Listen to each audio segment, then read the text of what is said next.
UK has banned Huawei from providing 5G services in the country, a major reversal from its decision just 6 months ago. The UK now joins a growing list of countries led by the US that have done so. Now, we've heard this one too many times, that Huawei cannot be trusted and that it's spies for the Chinese government, but one doesn't always see concrete, verifiable evidence other than cited concerns from, quote, sources from the intelligence community. Why did the UK change its mind? Was it kowtowing to US pressure? What does this mean to global 5G, a key technology that will change the way we live, work, and relate to one another?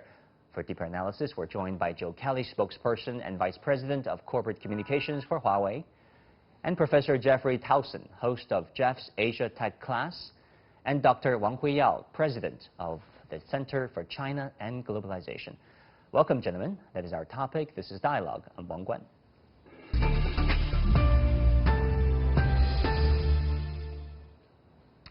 Joe, first of all, I want to get your reaction and also the reaction of Huawei on this British ban on Huawei. Good evening, Wang. Good evening, everybody.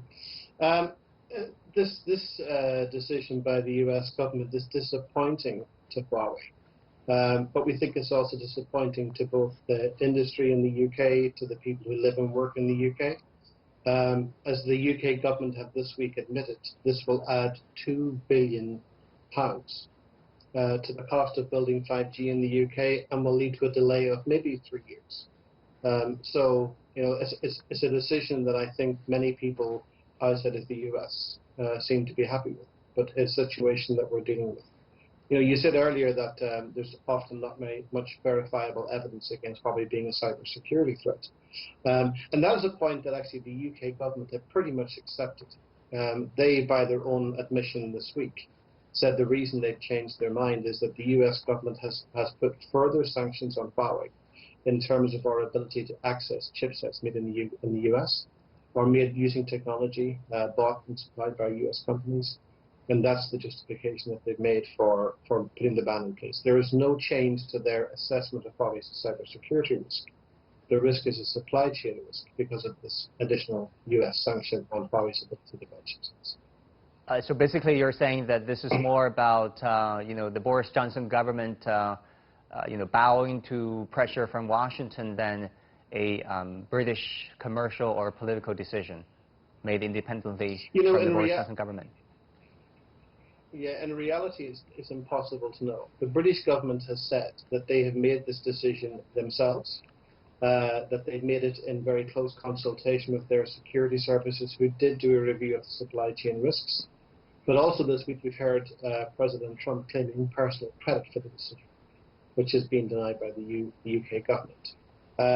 You know, as with many things that apply to Huawei being a Chinese company these days, there's always the smell of politics about these things.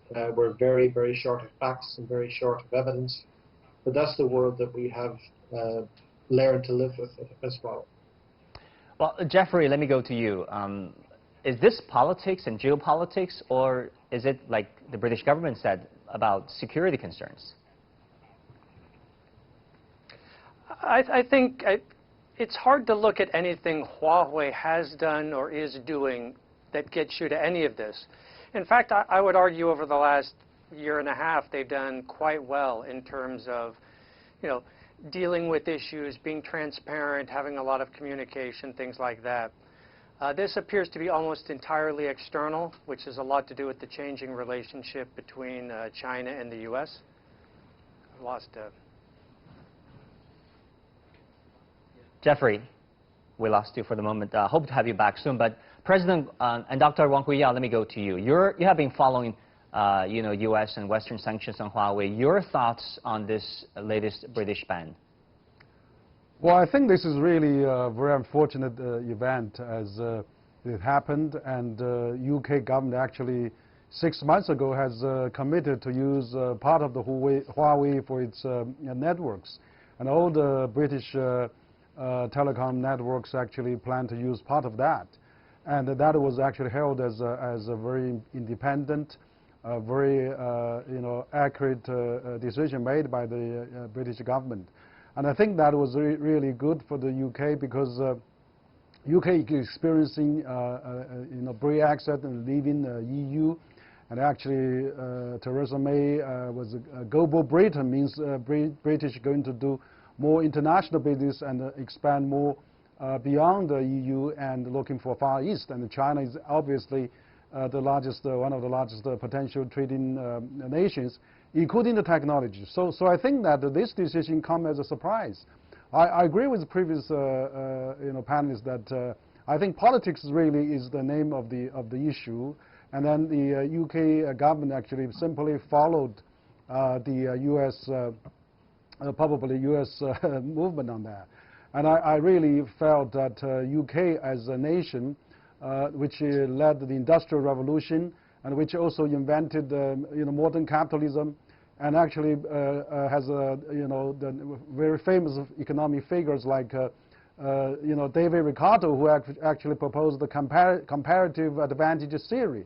So right. I think 5G that if not applied through Huawei to UK, they will lose £2 billion, but most important, there was quite a few years delayed, and that could be even enormous losses again on all the consumers of the UK. So it's another unfortunate event that politics come into play, and consumers and the companies and business and the society as a whole, and also country relation has been damaged. I think that's really the issue. It's really interesting. You raised the issue of comparative politics. The masterpiece theory in global trade that is taught throughout the world and the Western economic classroom these days. Joe, let me go to you. The British government said that it would ban the purchase of new Huawei equipment for 5G networks after December. Not now, but after December. And that existing gear already installed would need to be removed from the networks by 2027. That is 7 years from now. Mm-hmm. So how do you look at those clauses? I think that the ultimate decisions, waiting until the end of this year before imposing the ban on new 5G sales, and also the 7-year wait until stuff has to be removed, was really in response to the advocates in the UK carriers, who were, they clearly aren't happy with this decision. So they wanted to make sure that they have as much time as they need to take care of any changes they have to make without jeopardizing the services that they offer their customers. Maybe people don't know, but in 2005, I was then working for BT, the main incumbent carrier in the UK, when they signed their first contract with Huawei. So I've seen a very close 15-year commercial relationship between Huawei and BT and the other carriers in the UK. They didn't want this action, and once they finally had to accept something was going to happen, they advocated very hard to be given sufficient time to do this without jeopardizing the service that they offer their people. The one thing that I think is also, it hasn't been mentioned very much yet, which is another problem for the UK. The UK is now in the business in a post-Brexit world of trying to attract inward investment. And infrastructure, we know today, is a key criteria for the attraction of inward investment. A 3-year delay on delivering 5G to the UK isn't just a problem for the people and the businesses in the UK who want to use those services, but it's also going to be another barrier for the UK in attracting foreign direct investment in the period when other countries around Europe and around the world have a more advanced communications infrastructure. Can you walk us through some details, Jeffrey, from now to 2027? What would Huawei do with its existing partnerships with the British telecoms networks? Yeah, I think there is a big issue here. Sorry, that Joe, we may actually, be seeing. The question was to Joe. Sorry, Jeffrey. Hold on, if you can hold on just 1 second, Joe. It's okay. The British government have been very clear. There is no requirement for Huawei to remove, or for the UK operators to remove, the 3G or the 4G infrastructure that's already there. So this only applies to 5G base stations. So it's the 3G and the 4G, which carriers will continue to use for some time, isn't affected by this issue. The other issue is Huawei isn't just a mobile network company. We also make very good fixed line infrastructure, metropolitan networks, core networks, and everything else. And there's much Huawei fixed line technology in the UK. I think that they've agreed to, over the next 2 years, to have a discussion within the UK in terms of what they do with Huawei's fixed line infrastructure. Hopefully they will leave that in place. It's delivering value, has done for 15 years, without a single incident, a single cybersecurity incident. So hopefully that will be, the UK will remain a quite important market for Huawei, even in the absence of 5G. Well, Jeffrey, please go ahead. Your thoughts on this British ban and the fact that Huawei equipment will only have to be removed 7 years from now. Right. I mean, sorry about cutting out there. I mean, we are used to this idea that there's a sort of global value chain for technology, of which telecommunications has been a key part. You build the systems, you put the phones and all that. We do see that splitting across a lot of areas, either for political reasons or because this is sort of becoming more critical infrastructure than it used to be. So we may just be looking at a future where countries are going to be doing things much more regionally or domestically than we're used to. And that just may be the trend going forward. So, for better or for worse, and I think Huawei gets a lot of credit for this, telecommunications has gone from something that you just make phone calls with to being really critical infrastructure that you run your banking systems on, security, transportation, things like that. That just may be the natural evolution of this space. Well, Dr. Wang, what do you think this ban will mean for British consumers? Well, I think certainly is a loss. And we know that we are in the 21st century, and the whole world is intertwined, and we cannot go back to the primitive days. We cannot, use the Cold War mentality. Everything is national security. For example, I mean, we had the, computers, internet invented by the U.S. Does that mean we're going to refuse to use that? Or we have the, airplane invented by the U.S. Does it mean we're going to refuse ride on Boeing or Airbus because of national security reasons? Or maybe GM and Ford sells more cars in China than the United States. Do we mean we don't want to buy the, the cars manufactured by the U.S. manufacturers? So it's really ironic that in the globalized world that we still go back to the 75 years ago of a so feared of each other, and really we're at tech war probably stage as well. So I think consumers certainly going to lose. If, that's against Ricardo's competitive advantage. If everything has to invent it twice, everything have to do twice. Everybody does his own system, mini system.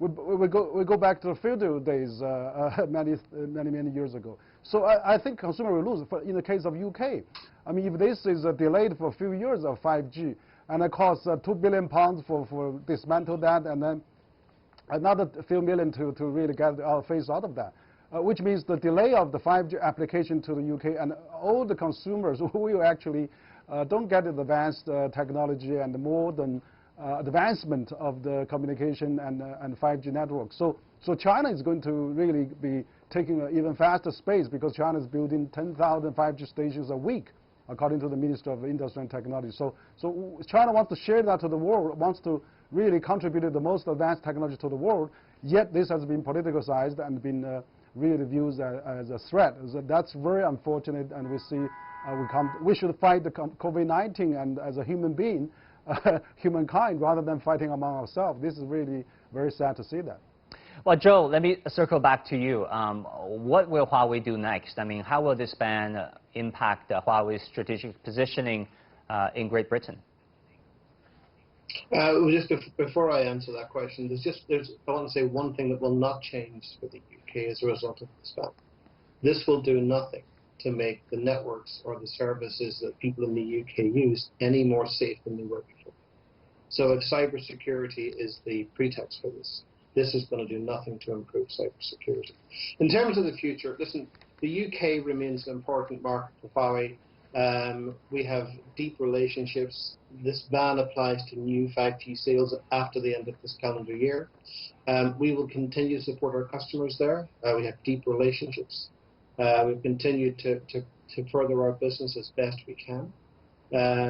And the UK, we've just announced recently a plan to invest $1.2 billion in a new R&D campus in Cambridge in the UK, generating an additional 400 new, very high-tech, high-level jobs. We're not changing our commitment to those activities. HUAWEI is in the UK. Yes, we've had a decision go against us, but we're not going to run away and leave the UK. We're committed to the UK and we'll keep supporting our customers. All right. You know what? This British decision against HUAWEI has certainly generated heated discussions online. Let's look at some of them. If my colleague Sang can show you some of the comments online, very lively discussions over there. One, Twitter user named RDCY says, its suspicion about China, totally uncalled for, has reached a point of paranoia. It seems as if every Chinese investment is politically driven, every Chinese student is a spy, and every cooperation initiative is a scheme with hidden agenda. Jeffrey, do you want to comment on this, user's comment? Yeah, I mean, there's definitely, what has changed? These arguments we've been hearing about national security, things like that, those were there a year ago. And the UK had sort of come to an agreement that they would have HUAWEI in there in various forms. So what changed between then and now? The same. I would say one of the biggest things is that, the perception of China in political circles and maybe beyond has changed. The relationship has changed with a lot of countries. It's that sort of geopolitical thing that has really changed in the last 5 to 6 months. And we see this in India, Japan, Australia, the US. So that's kind of, now whether that's real or whether that's perception, I think is a fair argument. That people's perception of something can change and they can be totally wrong. But I think you have to sort of acknowledge that, yeah, the perception has changed for better or for worse, whether it's fair or not. And that probably needs to be addressed, this sort of bilateral relationship between these countries.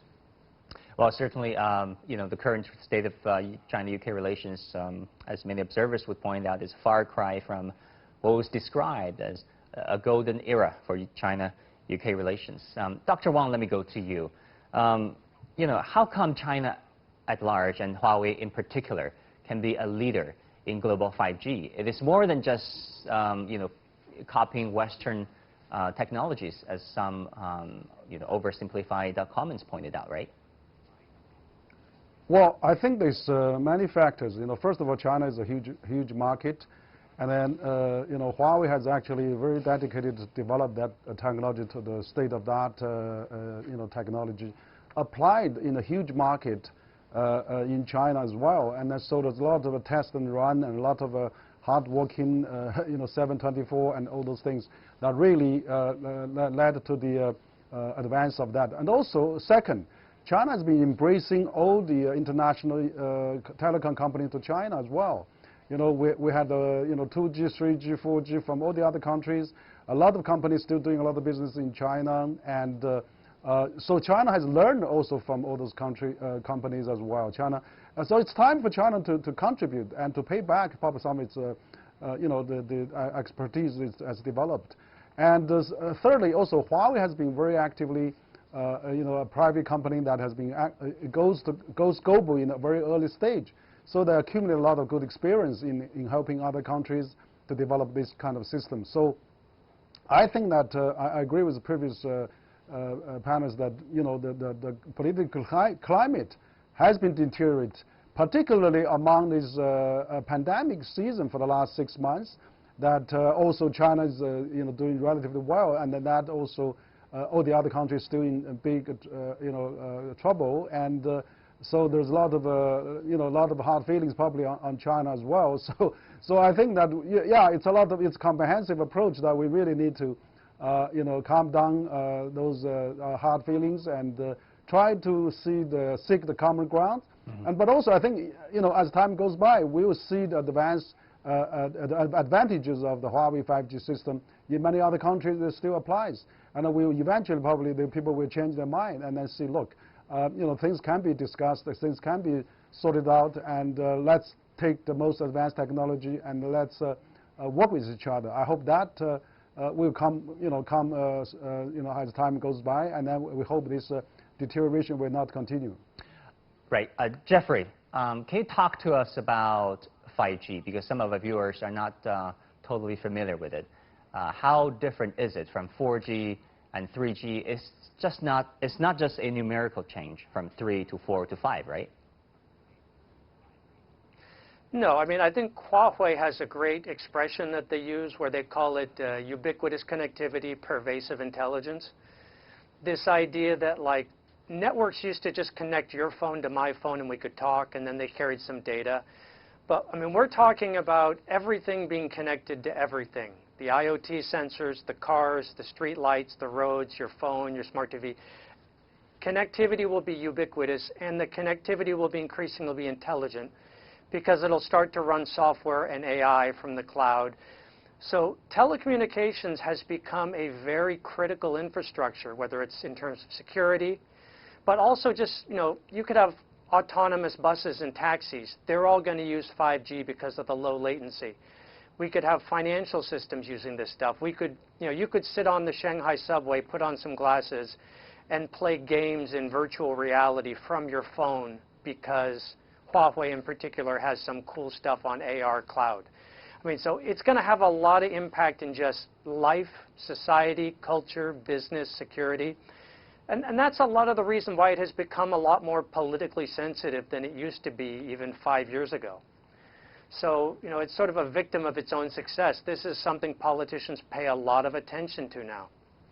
Well, it's the hope of many that after November election, things will quiet down a little bit and there would be less politicization of things. Joe, let me go to you. You've been talking about 5G and how it would benefit manufacturing and touch so many aspects of our life. How do you think the British ban and America's lobbying around the world against Huawei will affect access to these potential benefits? I mean, for sure it's going to affect access in the US because we're not allowed to sell there.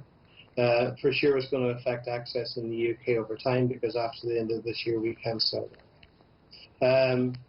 But Huawei operates in 170 countries. That excludes the US. And the UK, we're now in 169 countries. Huawei's 5G is selling very well. It's up and running in many countries around the world. 2 weeks ago, Germany went live with their 5G services with Huawei as a supplier.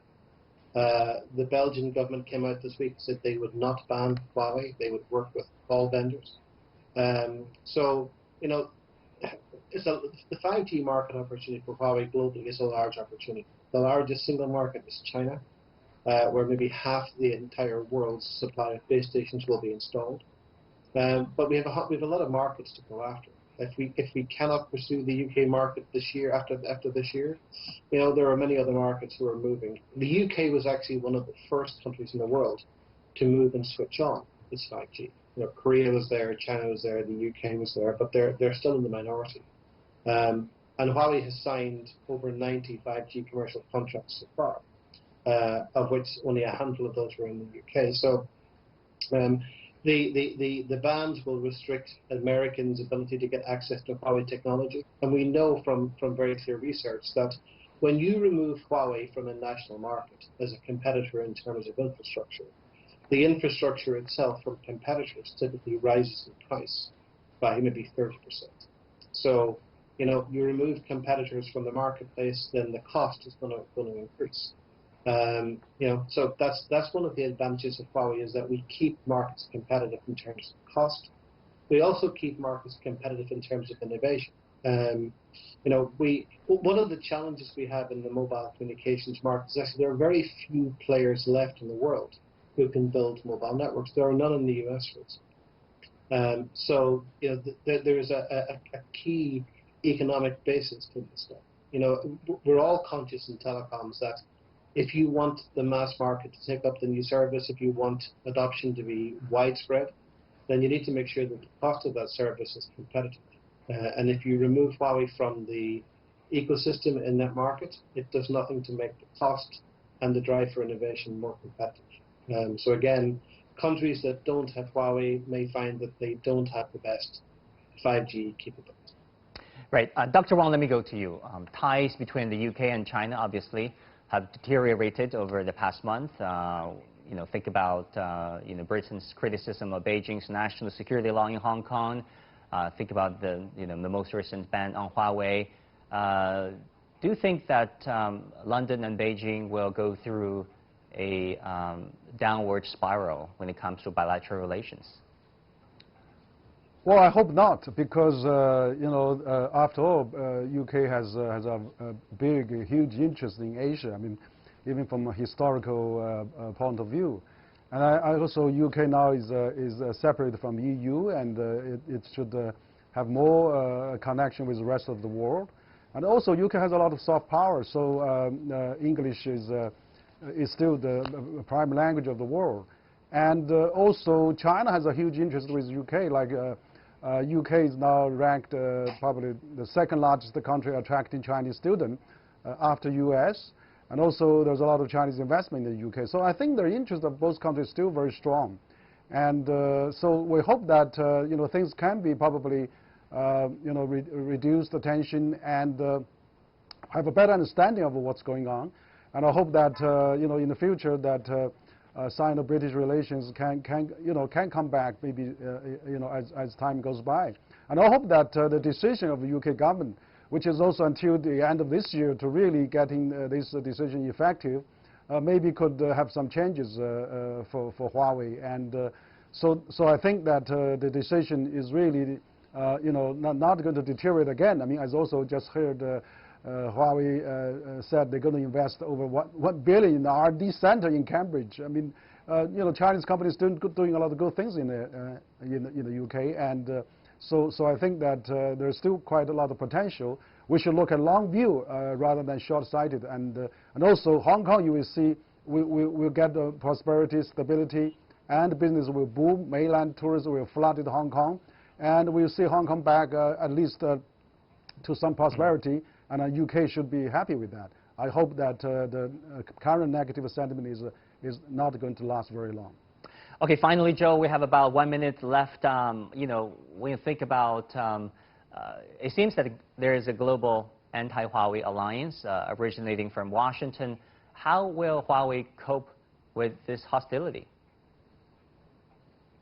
Yeah, I mean, we've been dealing with this hostility aggressive assertiveness. I mean, it's unprecedented for a single private company to endure the level of attacks that Huawei has endured from the US government. In terms of those hostile parties, we will keep doing what we've done. We're happy to talk to anybody to explain who we are, what we do. We're a very open and transparent company.